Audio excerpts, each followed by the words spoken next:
has taken over. Let's go. It's Ferrall. Coast to coast. Steaks, chicks, stacks. You and I are going to make a lot of money. It's Ferrall, coast to coast.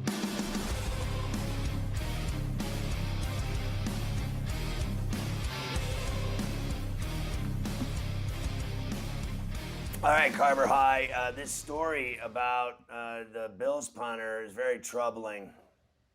It is extremely troubling, Scotty. Bills punter Matt Araiza among 3 former San Diego State football players being sued for allegedly gang raping a 17-year-old girl last fall, Scotty. Of course, while these guys were still on the football team out there. Really bad scene. I read a little bit of the story. The details are absolutely horrific. The Bills apparently also knew about this for the last few weeks before it actually got released into the wild yesterday.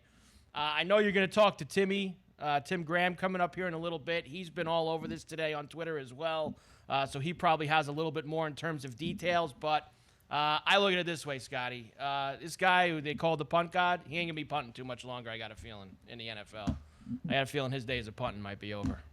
Wow, and what's crazy about it is that he's the best punter in the nation. I mean, the guy kicks the ball, I think on average 60 yards.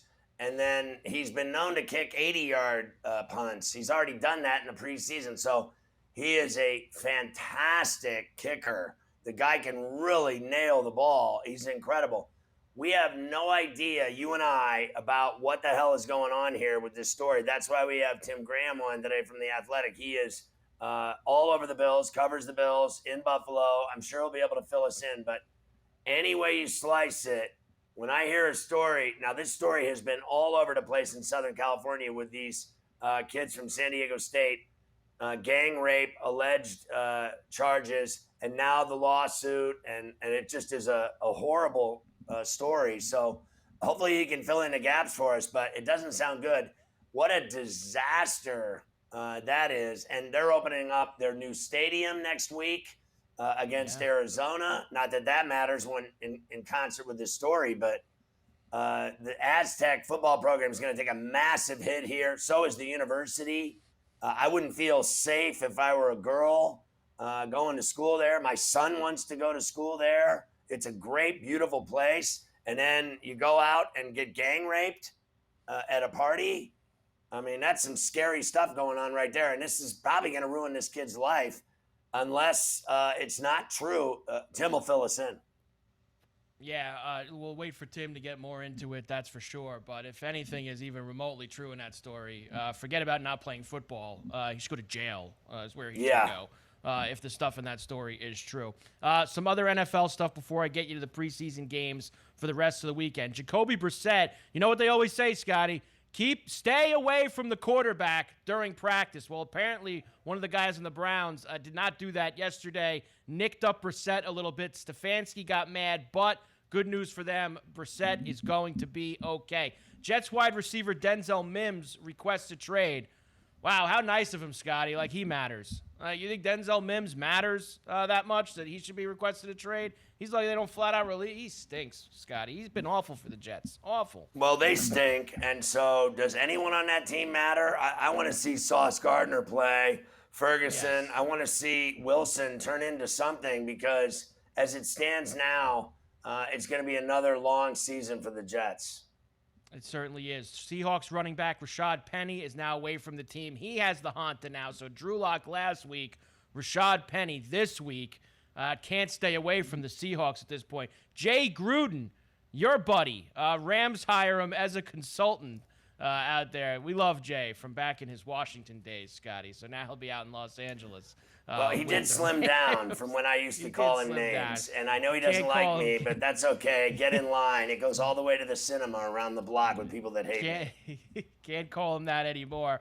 The Patriots released Malcolm Butler from injured reserve with an injury settlement. They put him on it last week. I guess he thinks he's going to be back a little sooner. He'll go fine. He'll hook on with somebody else when he gets healthy.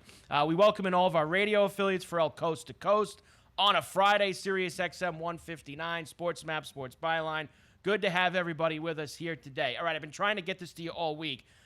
These are the teams, Scotty, that are getting the most action to win their division. All right, so this is a BetMGM. The teams that are getting the most action to win the division. The Bills are getting the most action in the AFC East. The Bengals in the North.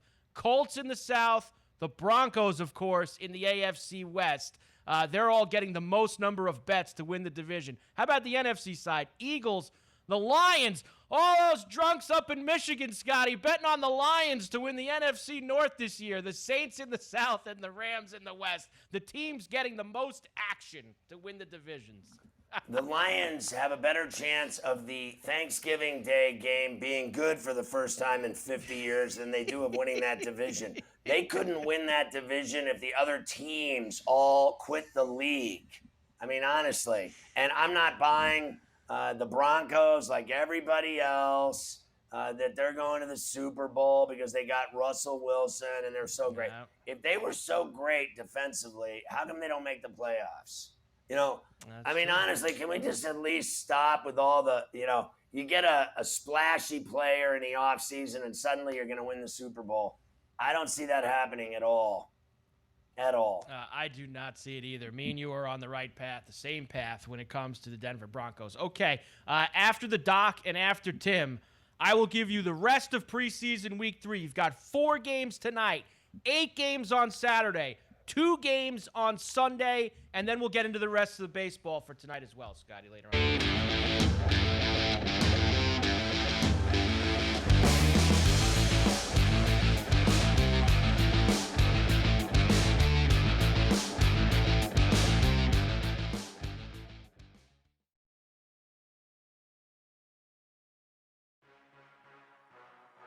Sports Grid, your 24/7 sports wagering network.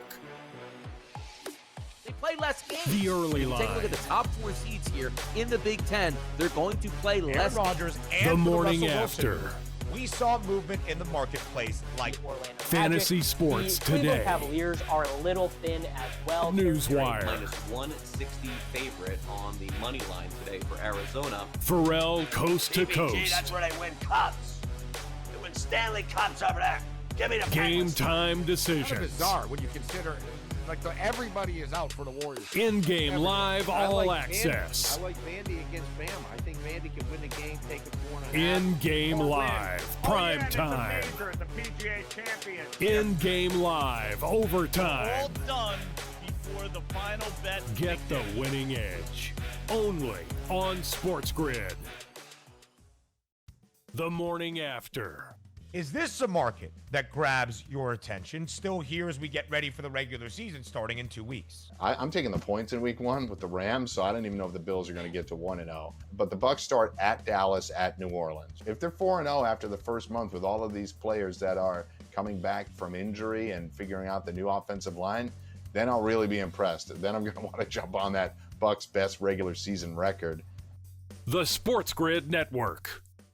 Pharrell coast to coast. Bryce Harper will be activated by the Phillies tomorrow. That just came down. Manager Rob Thompson said that before the game tonight with the Reds. So Bryce back. And look, I mean, what more could he do down in the minors? He had a game with 2 home runs, and then he had a walk-off double last night for them. I mean, what more do you need He's to still see in from the him down minors. there? He's still in the minors. Yeah. He's playing the Pirates. The Sports Grid Network. Sports Professor Rick Horrow inside the $1.3 trillion business of sports with your Sports News Minute. Finally, Massachusetts looks like it's entering the gambling game. The Control Commission, the casino organization that will create all the regulations, is meeting on September 8th to structure the deal. First of all of the stakeholders had a meeting with them this last week, and as you might suspect, move on it yesterday. And some are saying, let's get ready for the football season. Well, yeah, possible, but the date of September 8th is, of course, the evening of the beginning of the NFL season. It ain't happening that quickly. The chair of the group already says, we have 200 regulations to draft, so it's not going to happen overnight. Look, it takes maybe a year, but there's a rush now to get it up and running as quickly as humanly possible. Sports Professor Rick Horrow, Sports News Minute.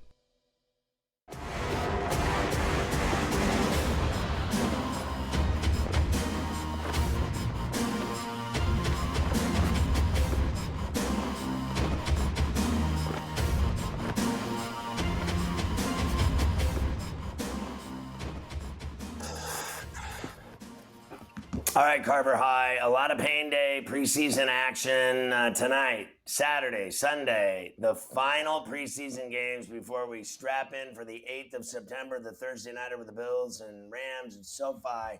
And then Sunday, the 11th, it is Pain Day City.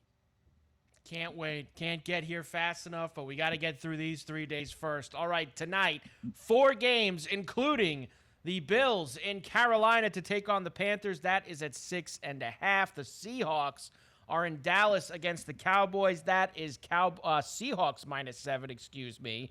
Chargers and the Saints in New Orleans. Saints -3 up to the moment. And the Patriots and the Raiders, of course, who have been together all week out in Vegas, are at Allegiant -2 now for the Raiders in that one. All right, so bottom line is, if I'm doing this, I'm doing it light, even though, I hit the Jets 3 ways. I still do it light. I'm not getting involved in a bunch of hack players that don't have a chance to make the team. They're playing in their last game. You have no clue what you're dealing with here. But I'm going to go Vegas. I got them at a pick and moved to Vegas -2. I got it when it was a pick. The Panthers at 6.5. I got them winning, but the Bills covering the number. And then Dallas getting 7. Are you kidding me, from Seattle? Will Seattle even arrive for the game? They're so bad. I'll take the Cowboys every day. I don't even care who's playing. They can let chicks play, and I'll bet on them. And then the Chargers Saints.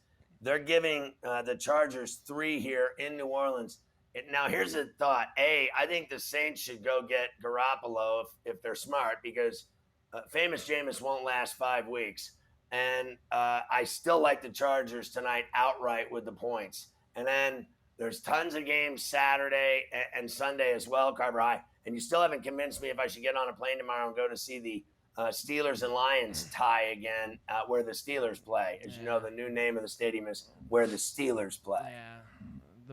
Where the Steelers play, I don't know. It's a preseason game. I don't know if it's worth the time and the aggravation or the money. To go out there and watch that on Sunday afternoon. Saturday, here we go. Jacksonville is in Atlanta against the Falcons. We, of course, have the Rams and the Bengals getting together on a real field after they beat each other up yesterday. Washington looking to break the Ravens' 22-game preseason win streak in Baltimore. Bears and the Browns in Cleveland, Scotty, as well. Okay, well, of all the games, as I'm looking at them right now, I'm going to go Falcons against the Jags. I'm going to take the Bengals over the Rams. I'm going to take the Browns over the Bears, the Titans over the Cards, the Dolphins over the Eagles. I think the Ravens win, but the Commanders are going to cover the number. That'll end up being a Beltway game. It'll be a good game because nobody's playing that matters. Colts, Bucks. I'm willing to take the Colts there because I think the Bucks will just throw the game and play Blaine Gabbert. And then Vikings, Broncos. I think the Broncos will win that one in Denver. And then there's 2 games Sunday, Lions, Steelers, and then that Snoopy Bowl. Yes, Snoopy Bowl. The Jets are 4.5-point favorites, and the Steelers are 4.5-point favorites at the place that the Steelers play over the Lions on Sunday, Scotty. 2 4.5 spreads. I won't be surprised at all if the Lions beat the Steelers, to be honest with you, because who knows, but at least take the 5.5. Fair enough, because they've looked really good in the preseason, and they'll get back to losing every single game they play. They went 3-13-1. I am not buying them because they were on Hard Knocks. I did not watch 1 second, as usual, this summer of that show. Sorry. And then Snoopy Bowl, I'm inclined to take the 4.5 with a G-Man, even though they stink too. There you go. The final weekend of the NFL preseason. Thank God. When we come back on Monday, we will finally be ready to start zeroing in on Pain Day, for real. I can't even give my tickets away, Carver High. I've called 3 friends. They won't even return my messages. I know, understandably so. Baseball now, Scotty. We have a lot to do here.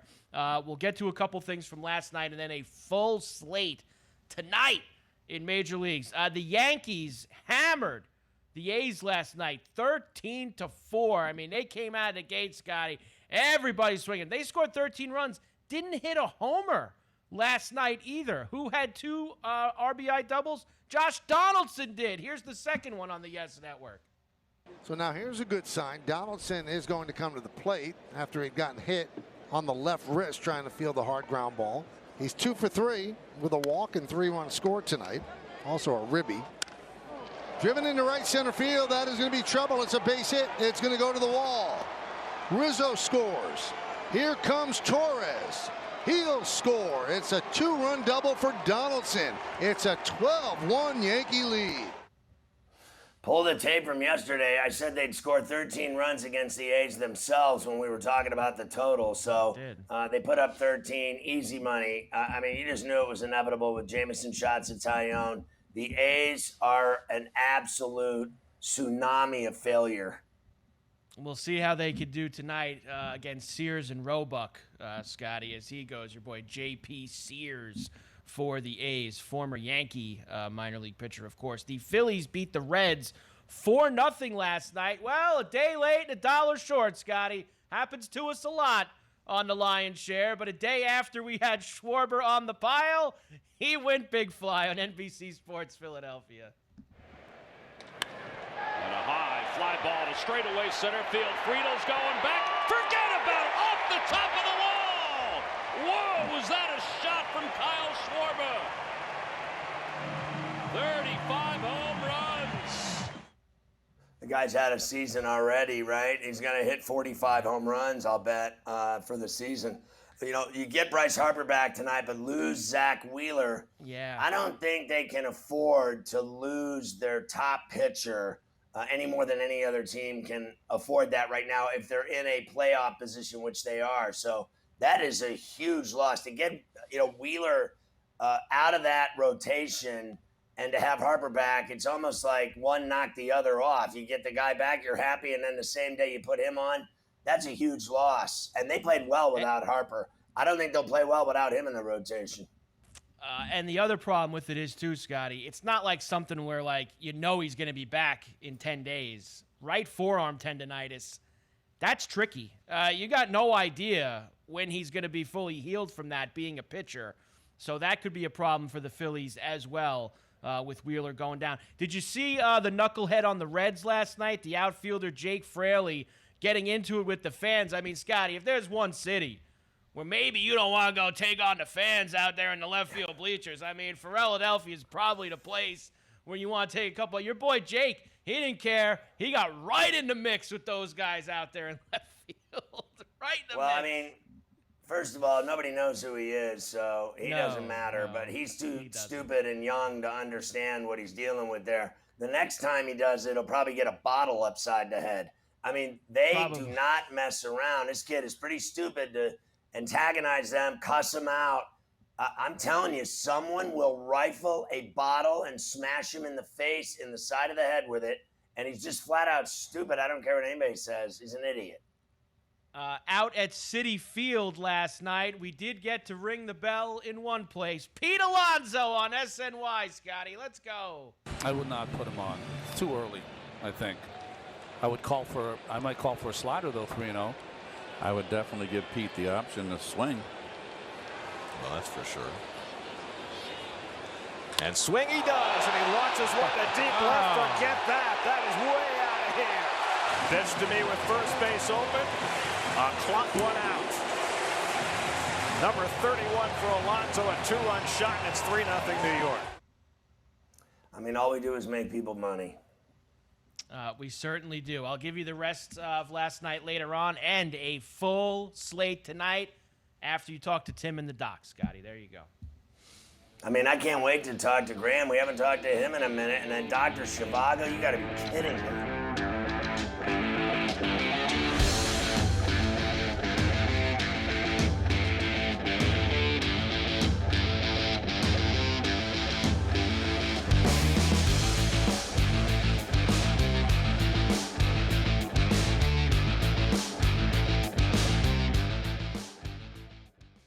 Your heart's racing. The clock's running out. It all comes down to this. We're talking pregame. Pregame. Get locked in with Game Time Decisions. Your hosts, Gabe Morency and Cam Stewart, will get you ready for game time. Everything you need to know before a game goes off the board, with the bet slips to back it up. Make your best bet with live odds updates, late breaking news, up-to-the-minute injury reports, and real-time analytics from inside the sportsbooks.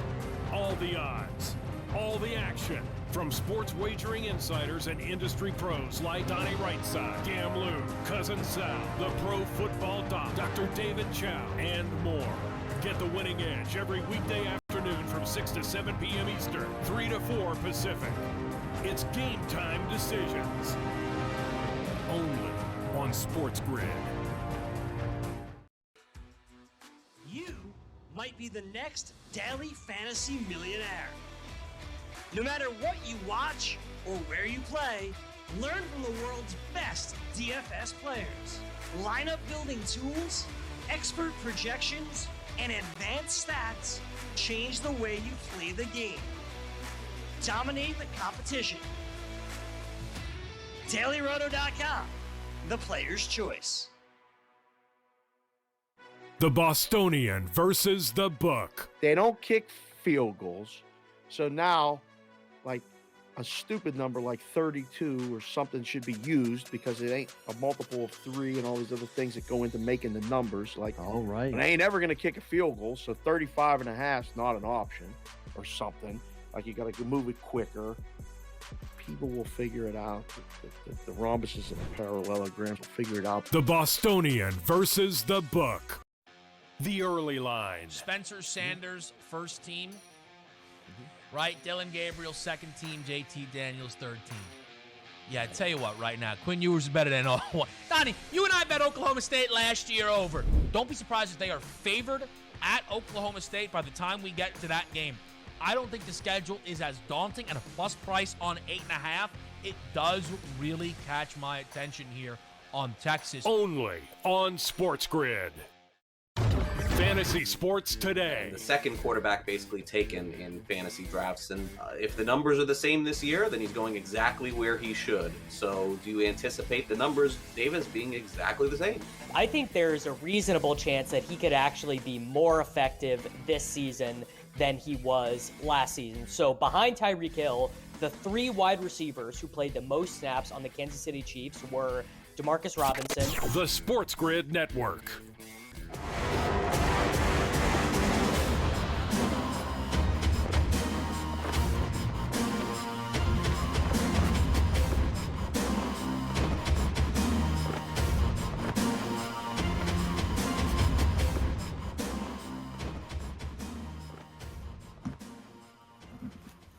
How about them Blue Jays, Carver High? Yep, they did it again at Fenway last night, Scotty. Of course, the night before, Springer had the double off the wall to give them the lead in the 10th. Tied in the 10th again last night. Not a double off the wall, but Springer still gets the job done on Sportsnet in Toronto. And again, the 2-2. Ground ball to short. Biggio coming home. Safe! Biggio running on contact, beats the throw to the plate in a head-first slide. Wow, I mean, they just kicked the Red Sox ass in that series in Boston. I mean, put a fork in the Red Sox. I don't care what anybody says. That says it all about their season and that team and their struggles inside the AL East, taking on the Rays, Yankees, and O's. It's been a nightmare for them this season. It was the one team that, and we've seen it before, usually one of those teams in that division struggles against everybody else, and this season it was them. Certainly was. The Astros beat the Twins 6-3 last night. Rays beat the Angels yesterday. We talked about that. Orioles and White Sox last night at Camden, Scotty. Bottom of the 9th, 2 outs, and a 1-run lead for the White Sox. Kyle Stowers coming up to the plate. I'm going to give you 2 calls here. The first one, a dropped fly ball. What do you think happened to pitch later on Masson? Here we go. Santander has had a great year as a right-handed batter. And Santander will put it in the outfield, way into the outfield, and this game is over. As as improbable a walk-off win as the Orioles have had all season. And oh, they've had a lot of them. Walk-off number 9, won by Anthony Santander after Kyle Stowers' 2-out, 2-strike homer in the 9th. It is as satisfying a series win as you will find for the Orioles this year. Yeah, don't bother. We know what happened. So I explained it before. First of all, a foul out. You drop the ball on an easy foul ball. You drop the ball, and everyone's like, oh, my God, he dropped it. And then Stowers, a rookie, hit a home run to tie the game, and then Santander won the game. So the White Sox screwed it up. White Sox, once again, getting in their own way, Scotty, with a chance to win a baseball game as they continue to have lots of problems this year. All right, let's now go to the Cards and the Cubbies yesterday. We were obviously on when all this was going on. 8-3, the Cardinals beat the Cubs, but geez. I mean, we got to hear at least one of these home runs. How about the second one for Goldschmidt on Bally Sports Midwest? So 8 home runs for Goldschmidt here in the month of August. Donovan at first base. And Goldie sends one out to center. Velasquez back, another! Over the 400-foot sign. His second home run today. 1 back now. The home run lead of the National League. And a huge afternoon for Paul Goldschmidt. It's funny, yesterday we said they were engraving his name on the MVP trophy, and that was after he had one, and then he hit another one, and now they've already sent the thing FedEx to his house. Yeah, they might as well. He is now minus 400 to win the National League MVP. Running away with it, Scotty. We tried. We thought maybe we were going to be able to sneak Austin Riley in there from the Braves, but that is not the case. Goldschmidt not only now looking towards the MVP, but looking towards maybe a triple crown with the way that he is going in St. Louis with the Redbirds, Scotty. I will give you the rest of it, of course, later on here on Coast to Coast. All right, let's jump to Buffalo and hook up with Tim Graham of The Athletic. We got to get right into it, Tim. Tell me what the story is about this punter that's got all kinds of problems brewing for himself, Araiza, in Southern California when he was at San Diego State playing with the Aztecs. What do you know? Good to see you, pal.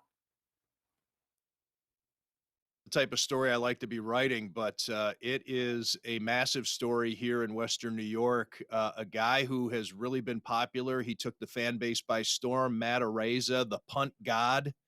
He had 1 punt in the preseason, drafted a 6th-round pick, by the way, so drafting a punter isn't something you do all the time. The punt god boomed an 82-yarder in his preseason debut. Everybody went ape doo-doo. They cut Matt Hawk, the incumbent veteran, on Monday. 3 days later, a civil lawsuit is filed in California where a girl accused him of being involved in a gang rape of her when she was 17 years old last year at a Halloween party. He and a couple of his San Diego State teammates, and it's gotten ugly. And the guy's on the ropes, and he might not survive the day. I have not seen Bills fan, or I should even say Western New York sports fans, so unified on something. We could talk about even Evander Kane a few years ago, he was with the Buffalo Sabres, and he was accused of, and I'm not exactly sure what the accusation was, but it was of a sexual nature, a sexual assault or a sexual harassment. And Evander Kane before that was a polarizing figure among Sabres fans. And I would say that was closer to 50-50 or 60-40 in terms of the fans. You may recall a few years ago, LaShawn McCoy, the running back, was involved in a bizarre domestic violence issue where he was accused of sending a friend over to rob his ex, and she got assaulted, and however else it went. And the Bills stood by him, and so did the fan base.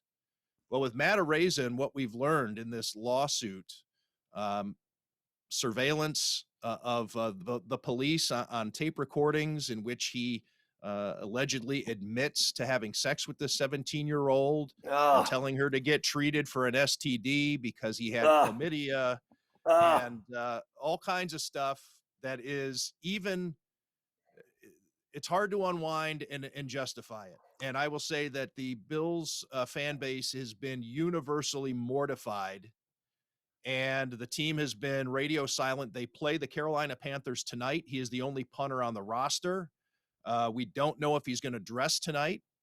But a guy who was really popular right away is now on the ropes and is being he's a pariah now. And I think that even if he were to survive this, I'm not sure if he's going to, but we have a lot of people here in Western New York who went into this season feeling incredibly good about their Bills, Super Bowl favorites. When it comes to the betting standpoint, Josh Allen, Right. the favorite to be MVP, high-powered offense, et cetera, a stacked team with a coaching staff that's pretty much intact with the exception of their offensive coordinator. And now you have this, and fans are disgusted here. Yesterday was 2 weeks until opening day because the Bills open on the Thursday night NFL Right. opener. And now you have a guy with some really despicable allegations. I'm not saying that he did it, but the Right. things that are spelled out in this lawsuit are heinous. All right. Did the Bills not know about this? There are reports that they knew about it. They knew, and then they did their investigation on this, and then now this is where this is? I can give some clarity on that, Scott. So Matt Araiza's attorney appeared on San Diego television station last night and said that he was asked the question, did Araiza inform teams about this before the draft? The attorney said, you better believe he did. Not true. The attorney has now walked that back, said he didn't understand the question. I did have a source long before that interview came out, told me the Bills were not aware when they drafted him in the 6th round. However, they were aware when they cut Matt Hawk. So you can only walk up to a certain line and say, okay, they knew that this may be coming, and they still stuck with him anyway. So I think that the fan base is upset about that. The Bills said that they did an extensive examination. A thorough examination, I think, was what was verbatim in their statement. The attorney for the accuser told me a couple of hours ago that the Bills didn't even reach out to them. So that has people upset. So how thorough was this examination? So Matt Araiza, I think, probably was, and this is just me putting the pieces together, it seemed as though he and his agent did not tell teams about this. I think maybe it did come through if teams were able to do their vetting and their investigation, that maybe some teams found out about it. So he perhaps slid because of their own research. But it sounds to me as though Matt Araiza and his agent were just hoping that this was going to go away and nobody was going to find out about it. And Wow. they were sadly mistaken. Let me ask you this. I'm short on time, respectfully. You know what I want to do? I want to get That's my you fault, back. Scott. No. I want to get you back on the show the week of the opener in Los Angeles that Thursday. So For sure. like Monday, Tuesday, or Wednesday. I don't know what your travel plans are for covering the game, but I want to get you back on to see how this plays out. But last but not least, is this kid going to get arrested? Is he going to be charged with rape and his friends? It's hard to say. So the case has been turned over to the district attorney, is last I heard, and that was relatively recently, maybe even today. His attorney says he's confident that he won't be charged because he has been in discussions with the DA. He's vehement that he didn't do anything wrong, but then again, I would expect that that's what his attorney would say. But I'm also getting it from the accuser's side too, that I don't think they seem very confident that this is going to go to trial because they have ramped this up from a civil standpoint. And they're looking for justice in ways that maybe the courts won't give them. What a disaster. Tim Graham, I'm sorry I got to run. Have a great weekend. We'll catch up with you the week of the Bills opener with the Rams, my man. Thank you. Love you.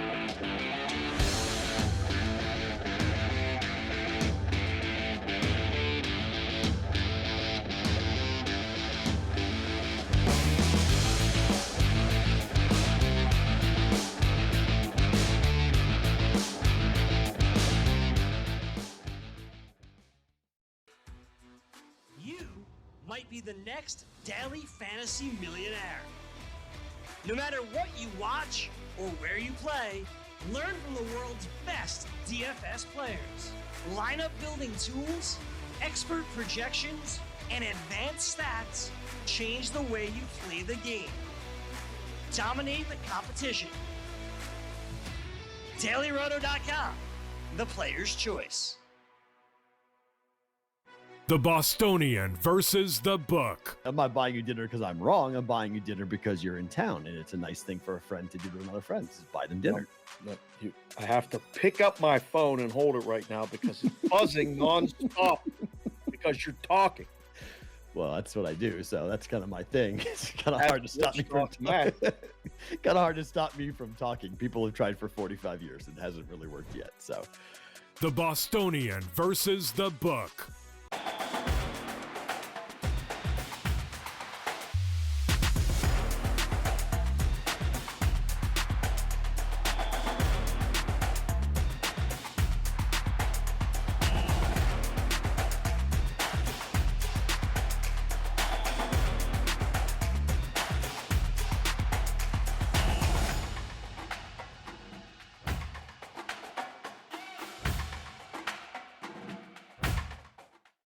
Ferrall, coast to coast. Bryce Harper will be activated by the Phillies tomorrow.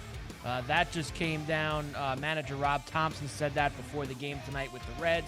So Bryce back. And look, I mean, what more could he do down in the minors? He had a game with 2 home runs, and then he had a walk-off double last night for them. I mean, what more do you need to see from him down there? He's still in the minors. Yeah. He's playing the Pirates.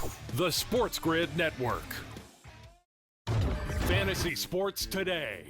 And Marquez Valdez-Scantling, who had 400 receiving yards last year, 3 touchdowns, and his ADP is 148. He's the 53rd wide receiver taken. And look, I understand your commentary about Rodgers, and if he likes who he throws to, and if he doesn't, then he just doesn't. But, I mean, he had the chance in Green Bay for several years and was a big disappointment. I'm not going to be in on this player. The Sports Grid Network. The early line. Bryce Young, A+ 400, quarterback. How about Caleb Williams, goes out to USC from Oklahoma, 6-1. Guess what? He's a quarterback. DJ Uiagalelei, how about that? 25-1, quarterback from Clemson. Oh no, look at this. Will Anderson, a defensive end in college football for the Alabama Crimson Tide. It seems like if anybody's going to win a Heisman Trophy outside the quarterback, it has to apparently come from Alabama. Only on Sports Grid.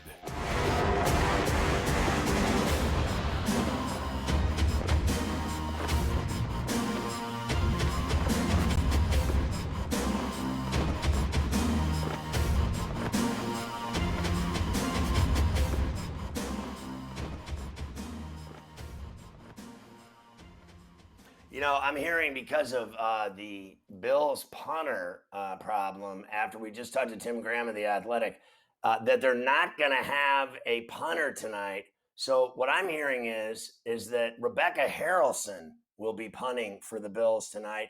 And when she kicks the ball, the most amazing thing, you know, like Carbohydrate have like the baby reveals with the blue and the pink powder. I'm hearing when she kicks the first punt for the Bills tonight, one of them is going to, when she kicks it, it's going to be blue and it's going to say at Sports Grid. And when she makes her second punt of the night, she's going to kick it. It's going to be pink smoke and it's going to say at Sports Grid TV. Now that is product placement of the highest order. The Bills don't have a punter, so they bring in Rebecca Harrelson fresh from Toronto. It's only an hour flight and should be right in Buffalo in time for the game. That is a perfect plan. Way to go, Rebecca. It's time for Dr. Zhivago, of course. Dr. David Chow from Pro Football Doc and Sports Injury Central, of course.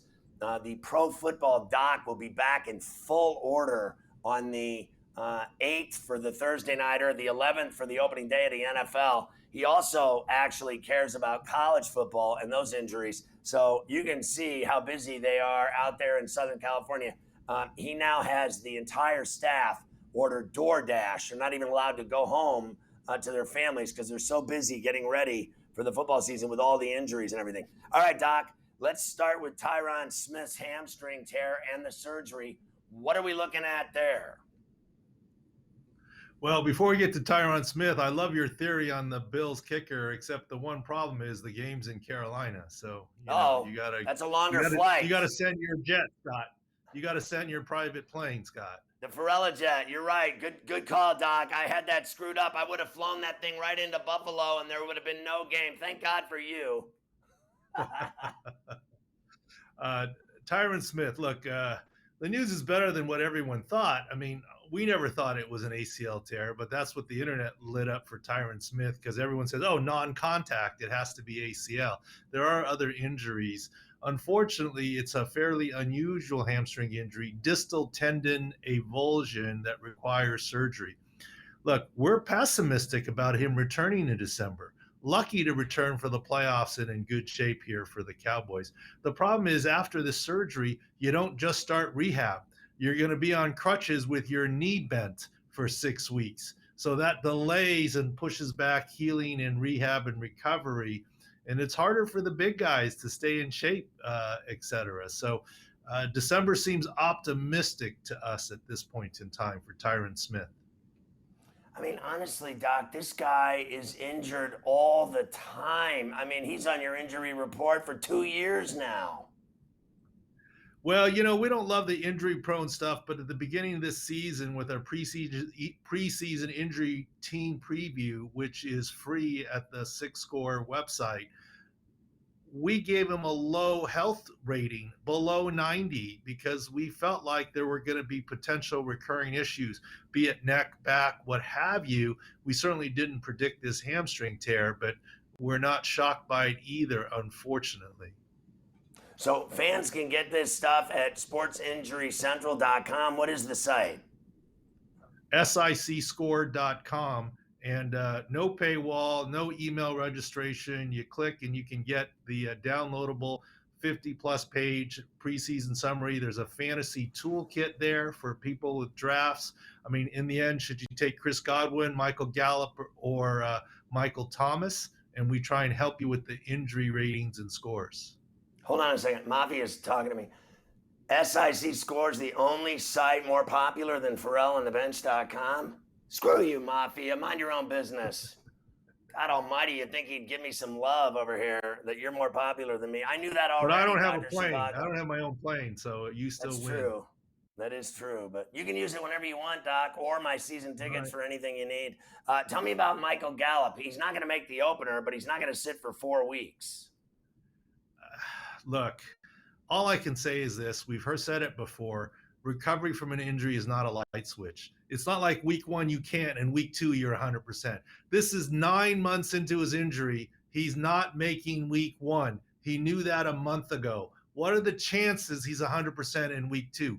Maybe he'll play week 2, but there's no way that he will be 100% week 2. Injuries just don't heal that way. 9 months in 1 week he can, and 9 months in 2 weeks he's 100%. It just doesn't work that way. Wow. All right, let's talk about J.C. Jackson and the Chargers. I hear he had ankle surgery, and then they're reporting today that he's going to be back in 2 weeks. Who in the F has ankle surgery, and 2 weeks later they're playing in an NFL game? I'm not buying it. Well, they haven't said what kind of ankle surgery. It was said it was, quote, non-invasive. Now, I don't know if there's such thing as a non-invasive ankle surgery, maybe less invasive. It seems like it was more of a skin lesion because he was seen at a hyperbaric oxygen chamber, and they were talking about wound healing. So there's still some mystery there. We'll see what happens. Clearly, for the young running back, it's not a vet move. Sometimes we see these vet moves at the beginning of training camp, right? It's akin to Brady taking 10 days. Let me have this small procedure and get some time off. Not the case here. Obviously, something flared up. It's a wound healing issue. That's the hyperbaric oxygen. And we'll see what happens. But he's still going to miss, a fair amount of reps in the meantime. All right, let's talk about Kayvon Thibodeaux of the Giants when he got his knee bent weirdly, if you will, in a Giants game. And what are we looking at here, his timetable? Well, the bone bruise and MCL, you got to let the bone bruise heal. I think he's missing the opener, and he still may hit injured reserve. You got to remember, Scott, injured reserve now is only 3 weeks. He's got to make the opening roster, which he obviously will. They can put him on injured reserve and only miss 3 weeks and come back. So it's no longer season. It's no 6 weeks. But when he does come back, he'll probably preferentially rush on the defensive left side to have a healthy outer left leg instead of the right leg that's injured, and have that on the inside leg.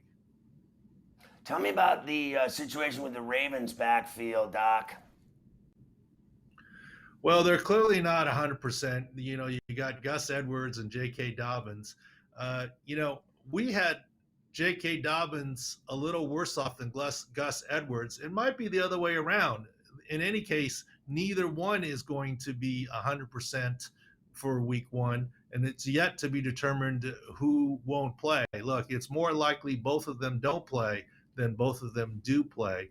They're coming along, especially J.K. Dobbins, but from video that I've seen, he's still not 100%, not ready to be the dominant back that he could be. All right, let's talk about Chet's ankle. Holmgren, it was his foot. He broke his foot, the Liz Frank. And I got to tell you, I've said this on C2C before. Let's just forget about these pro-ams. I don't want my guys playing in pro-ams ever if I own a team or I'm the GM of a team. It was in his contract. He's allowed to play in a pro-am. All these guys want to ball. I get it. Presty's like, guys love to ball. They're going to ball whether you like it or not. And it could happen in practice, in a scrimmage, in a preseason game, in a regular season game, in a playoff game. You never know where you're going to get injured. But that guy, everyone worried about him at 195 pounds soaking wet, that he wasn't going to be able to take the banging in the NBA. He's going to miss his entire first season. And I remember I could go on and on about guys that have missed their first season. There's been 10 of them or more. And then Greg Oden, he never played. His feet were broken his whole career. It lasted about 3 or 4 years. I don't believe this guy will just come back from this and start playing and not have other injuries. I mean, how bad is it for him? Well, Liz Frank is significant. He's already ruled out for the season. It's unfortunate. Look, when we did our NBA draft guide, we downgraded him in his 6 score because we had some worries, as you said, with his 7 feet height and 190, 195. You know, his frame isn't that big. We certainly didn't predict this particular foot injury, but we thought there could be potential problems. Think of it this way, Scott.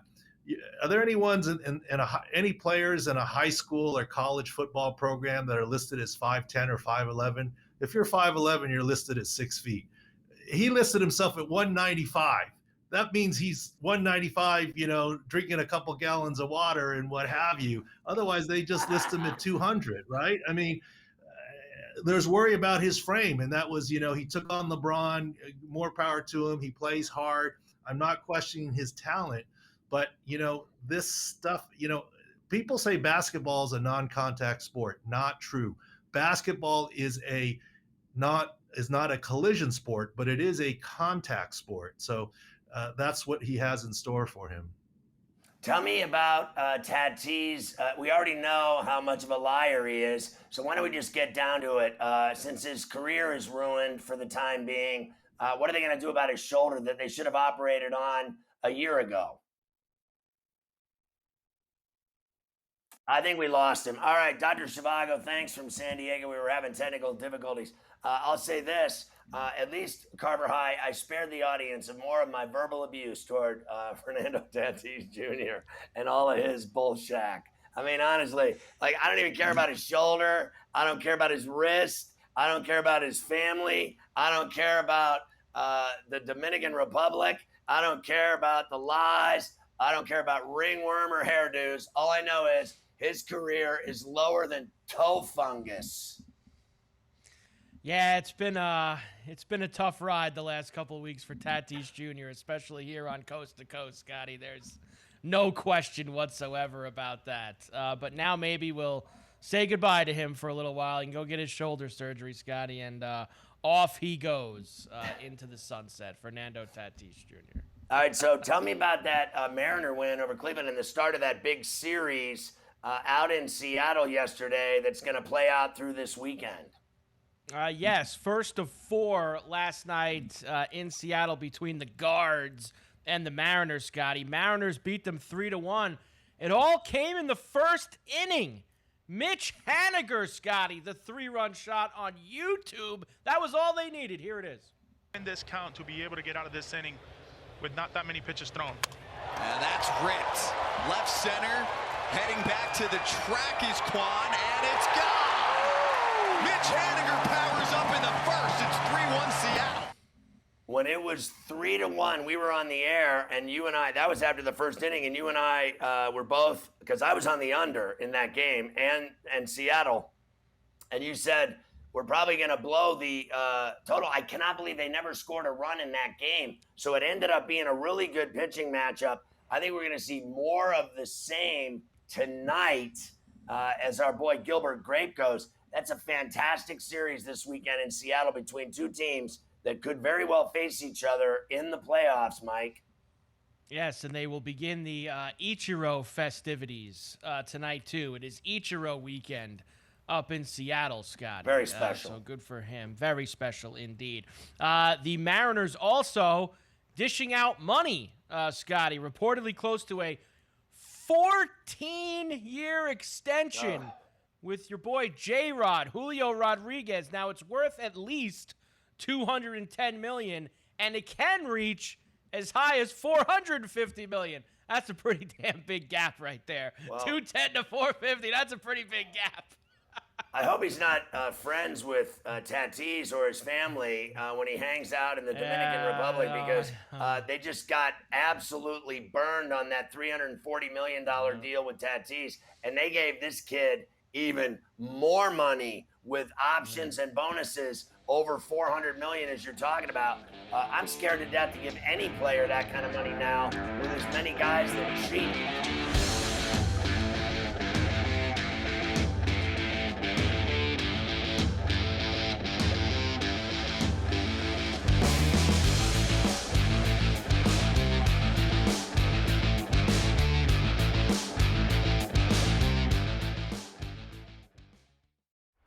If you want to pick like a pro, you need to be in the know.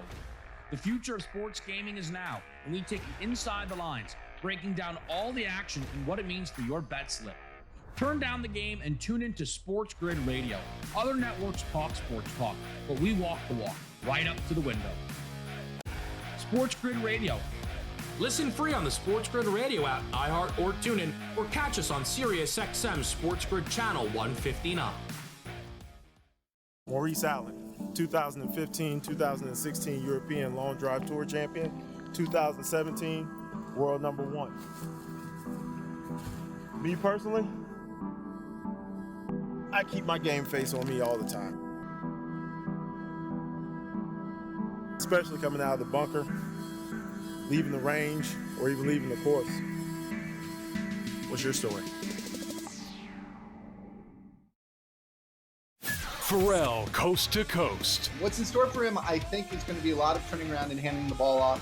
When you look at Luke Getzey's offense, Justin Fields making his first ever start in the NFL, got sacked 9 times. Right. And Matt Nagy didn't bother letting his running backs, chip blockers or take on pass rush responsibilities. And that is so irresponsible. And I think Fields will benefit from having a coaching staff that's a little smarter about how they do. The Sports Grid Network. The Bostonian versus the Book. It's not even roll call Friday, and the boys are all chiming in. 11 games. Fine. 11 games. It's fine. That's an appeal. Language matters. You guys all would fail law school. What law school did you go to again? I didn't need to. My father went to Boston College of Law. So, my father's a lawyer. So, I know a lot of people whose fathers or lawyers are in jail. The Bostonian versus the Book. Fantasy sports today. The second quarterback basically taken in fantasy drafts, and if the numbers are the same this year, then he's going exactly where he should. So do you anticipate the numbers, Davis, being exactly the same? I think there's a reasonable chance that he could actually be more effective this season than he was last season. So behind Tyreek Hill, the 3 wide receivers who played the most snaps on the Kansas City Chiefs were Demarcus Robinson. The Sports Grid Network. The early line. No exact time set on how long he will be out, but it appears to be at least months of this upcoming season, which is, again, probably at least 8 games for Tyron Smith? Yeah, reading through the practice reports, it looks like it was devastating news right away off the top, and then you started to get that good feel like, you know what, he avoided major disaster, but really did he? Only on Sports Grid.